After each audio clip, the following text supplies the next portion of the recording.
Salut à tous, bienvenue dans cette nouvelle review, la suite de la review sur la Staco 2 de chez Elwing. Une exclue que j'avais en test et une super board avec un nouveau Power Kit 2 qui est juste là. Aujourd'hui c'est la suite, d'ailleurs la vidéo du coup de la review de la Staco 2, je vous la colle juste ici si vous ne l'avez pas vu. Et j'avais dit que j'allais monter ce Power Kit 2 sur une board de mon choix et la board elle est là. Cette magnifique Loaded Oma Kazé, super belle. Mais du coup l'idée d'aujourd'hui c'est dans un premier temps de monter ce Power Kit 2 sur cette board. Donc on va regarder comment faire le montage. C'est pas très compliqué d'ailleurs et je vais vous expliquer, on va regarder le guide de montage que nous fournit Elwing pour monter ce kit sur n'importe quel deck. Et c'est ça l'avantage de ce kit. On va regarder ça, les hub moteurs justement qu'on va pouvoir mettre sur tous les trucks. Bon, j'en dis pas plus pour l'instant. Ensuite, on partira en test, bien évidemment. Et ensuite, on fera un débriefing sur l'avantage d'avoir ce kit. On commence avec la partie 1, la partie sur le montage. Et on regarde tout ça en détail, comment monter cette board. Et je vais le faire avec vous. Allez, let's go, c'est parti.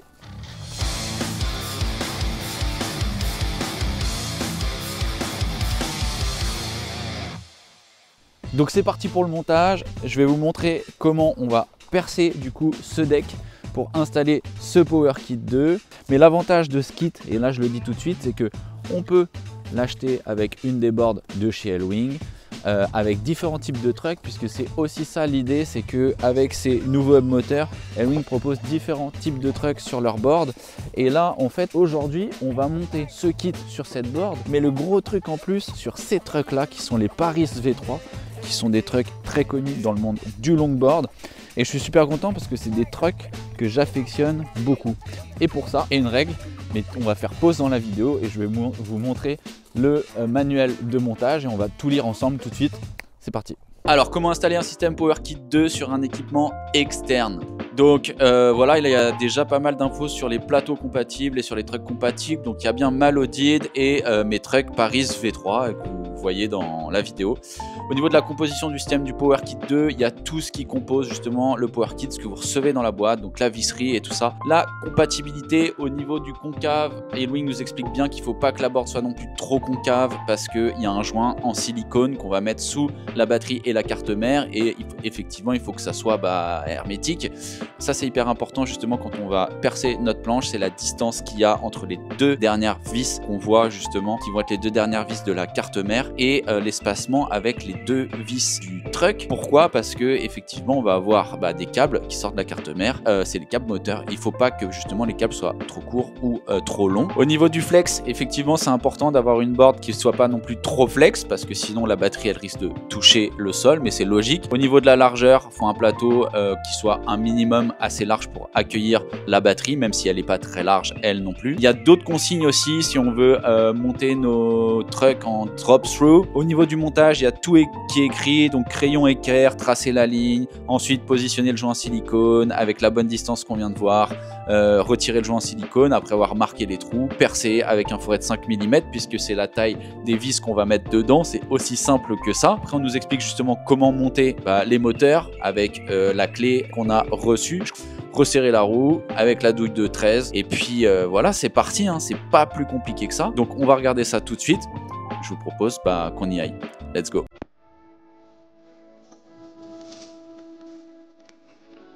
Donc, comme je l'ai dit, voilà, on vient de tracer la ligne au centre. Du coup, quand on place justement le joint juste ici, il va falloir placer cette ligne-là qu'on voit ici au centre. Alors là, en plus, j'ai un dessin qui va nous aider. Donc, l'idée, c'est que ce soit bien au centre. On a vu aussi un truc ici pour pouvoir, et ça je vais vous le montrer, pour pouvoir bien fixer tout ça et que les câbles moteurs soient pas trop courts ou pas trop longs, il faut que ces deux trous qu'on va faire soient entre 4 et 6 cm des trous ici. Donc là l'idée en plus sur cette planche c'est que j'ai beaucoup de trous. Alors moi je vais placer les trucks à l'arrière, donc ils vont être ici, donc on est à 4 cm ici de ces trous là. Ok, donc je vais prendre ma règle puis je vais regarder tout ça. Voilà, on est bien centré. Et alors l'idée maintenant, ça va être de marquer tous les trous précisément avant de percer. On va les marquer bien au centre. Hop, ici. Donc ça, c'est les 4 vis du bloc batterie. Là, on a les 4 vis de la carte mère. Je marque juste le centre. Donc maintenant qu'ils sont marqués, on les repère. 1, 2, 3, 4, 5, 6, 7, 8. Ils sont ici. Super. Allez, c'est parti. Let's go.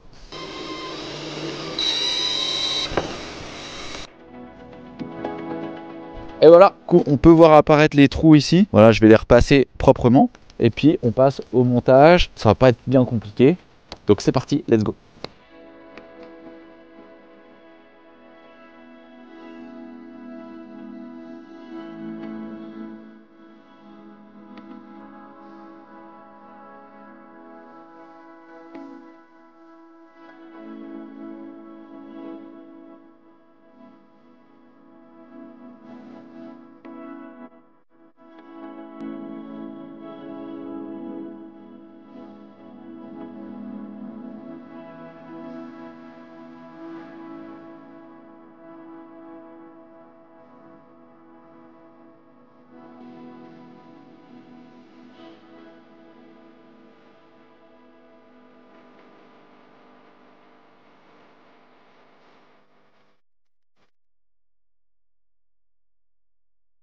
Donc les moteurs montés, la carte mère montée, vissée, on peut le voir là.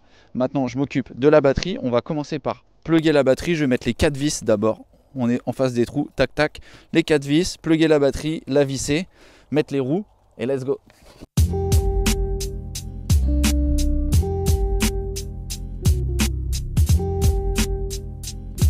Voilà, ça commence sérieusement à ressembler à quelque chose.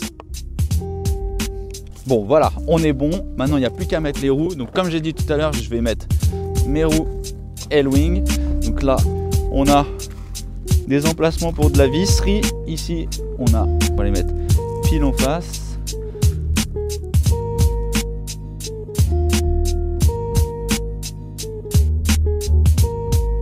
Bon, l'arrière est monté. Maintenant je vais mettre les roues quand même devant, les roues L-Wing pour avoir les 4 roues pareilles. Et puis on a terminé la board.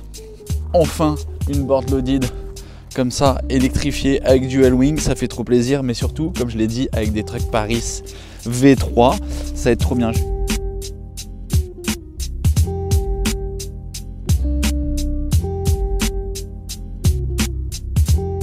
C'est la fin de cette première partie de vidéo. La board est montée, je viens de l'allumer et regardez-moi ces roues qui tournent. La board est juste magnifique, je suis trop content. Donc c'est parti, premier test. À tout de suite. Je fais un petit tour quand même avant. Ouf, elle a la puissance PowerKit 2 hein. Yeah.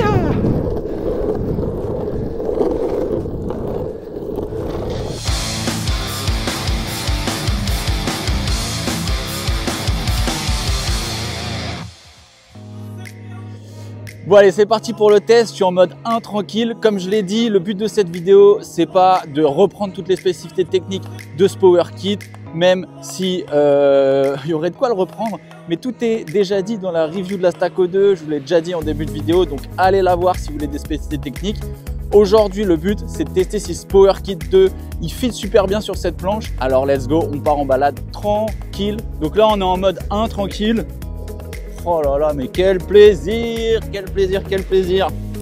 Bon, le premier truc que je peux dire, c'est sûr que les moteurs, ils fit super bien sur ces trucks. Et ces trucks, je l'ai déjà dit, c'est des trucks que j'affectionne particulièrement. Donc ça carve comme je connais. Et ça, c'est un point hyper important puisque je connais ces trucks. Je les ai déjà sur d'autres longboards. Ça, c'est un bon point. Oh là là. En plus, j'ai choisi la longueur parfaite de cette board. Wouhou!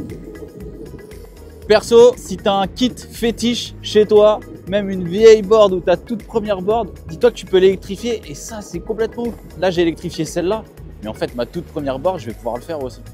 C'est une bonne idée de ça.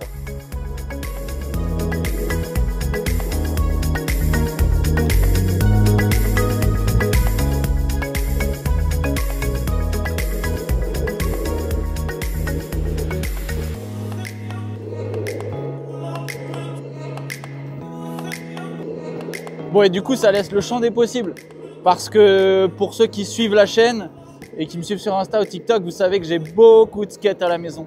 C'est-à-dire que vu le peu de perçage que ça demande, et en vrai ça abîme pas les boards de percer 8 trous dedans, J'ai beaucoup de surf skate que je pourrais équiper électrique. Je sais pas si c'est une bonne idée parce qu'après je vais faire que du skate toute ma vie. Déjà que j'en fais un peu beaucoup. J'ai aussi un très grand longboard de 1,50 m que je pourrais électrifier. Ça, ce serait vraiment une bonne idée pour partir en balade à deux. Un assis devant et l'autre debout derrière. Bon bref, ça me donne beaucoup d'idées pour faire un peu tout électrifié sans changer de truck et hyper rapidement. C'est super bien vu. Bon allez, on passe en mode 3 quand même parce que cette board elle a de la patate et maintenant que je l'ai prise en main, on peut y aller. Yeeha! Oh le kiff mon gars. Si ça c'est pas un kiff. Bon, je m'arrête quand même 2 secondes pour vous montrer parce que avoir vissé ça, ça va pas dénaturer la board pour autant. C'est même joli. Un petit passage de dodane. Hop. C'est parfait.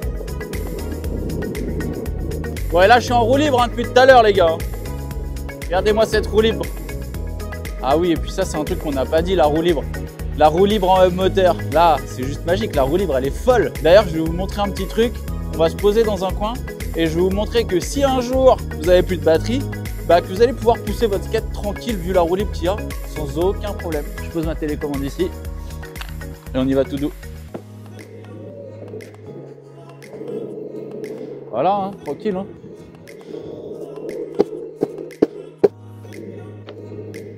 Ça roule, hein? Non? Alors là, le deuxième truc très cool que je vais vous montrer, c'est le cruise control. Donc j'accélère tout doucement, je laisse appuyer sur le bouton de démarrage. Et voilà, on y est, cruise control. Là, je suis en mode ultra smooth, ultra lent. Et je touche pas la télécommande. Et si je mets un coup de frein, ça le désactive. Perso, le cruise control, je trouve ça tout juste génial. Quand on a de la place devant nous, qu'on veut économiser de la batterie, qu'on veut chiller, qu'on n'a pas trop envie de s'occuper de sa télécommande. Bon allez, on continue. Alors, vous avez vu aujourd'hui, j'ai pas mis le mode 4. Au niveau de l'autonomie, cette board, c'est la board avec la grande autonomie. J'ai pas encore parlé de tarif. Donc, au niveau du tarif, le premier Power Kit, vous allez voir, il y a plusieurs possibilités de choisir son Power Kit. C'est cool parce que ça permet aussi à chaque budget de trouver justement son Power Kit qui lui convient. Donc, c'est à partir de 449 €. Le Power Kit que j'ai sous les pieds, il coûte 699 € et il va pouvoir du coup, l'un comme l'autre, être adaptable à toutes les boards. Tout dépend si vous voulez simple moteur, double moteur, grosse batterie, petite batterie. Là, avec cette batterie, je fais 25 km en mode tranquille. Voilà, si je tire dedans, je vais faire un peu moins et c'est normal. Pareil, s'il y a des côtes ou s'il y a, voilà. Mais ça, je l'ai déjà dit dans la review de la Staco 2. Bon, et là, je viens de tester le cruise control en montée. Donc là, on est en montée. J'ai réglé ça tout tranquille et la board, elle monte tranquille. En même temps, c'est normal, c'est ce que je lui ai demandé de faire. Il y a toujours 2 choses qui me font halluciner quand je suis en skate électrique. La première, c'est que les gens, ils font que de te regarder. Ça s'arrête toujours pas, comme s'ils découvraient ça ou comme si tu t'appelais Marty McFly.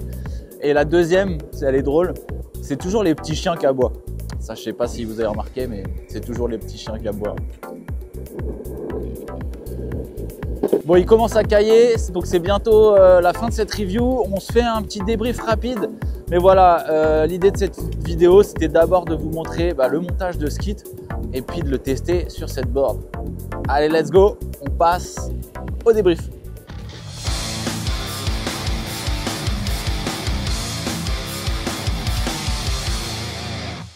Yo, c'est déjà la fin de cette review et je suis super content d'avoir pu vous présenter en exclu ce Power Kit 2 sur ce deck de chez Loaded avec ces trucks Paris. Je le répète, l'innovation, elle est là.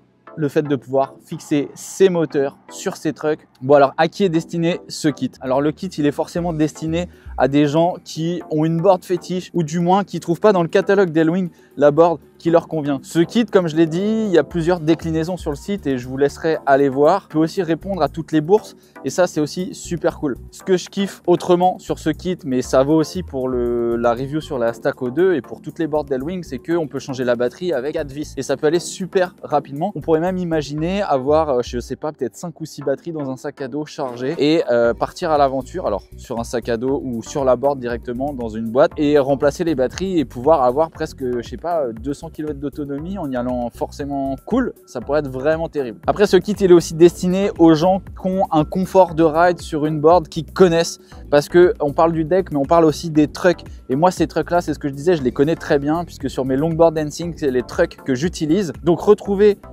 ces trucks motorisés en 2 temps 3 mouvements, c'est super cool et c'est super confort. Je me retrouve hyper rapidement sur cette board. Et par exemple, pour quelqu'un qui voudrait commencer avec sa board à lui, puisqu'il a déjà pratiqué, il la connaît, la motoriser, ça pourrait l'aider à commencer le skate électrique sur quelque chose qu'il connaît, qui est rassurant pour lui. Donc on le voit, c'est un kit qui est destiné aux experts, mais qui pourrait aussi être destiné à des gens qui sont débutants et qui aimeraient se mettre au skate électrique sans forcément devoir racheter une board ou avoir une board électrique en plus de leur board classique. Au-delà de ça, si vous voulez avoir une board custom, avoir la board, le deck que vous voulez, c'est un bon point, un super bon point, parce que pour le coup là, moi c'est exactement la board que je voulais et ça fit parfaitement. On le voit ici, c'est juste totalement nickel. Enfin, le Power Kit 2, il a plein de super points qu'on a vu dans la review de la Staco 2, donc je reviens pas dessus, mais allez voir cette review, comme ça vous aurez plein d'infos techniques.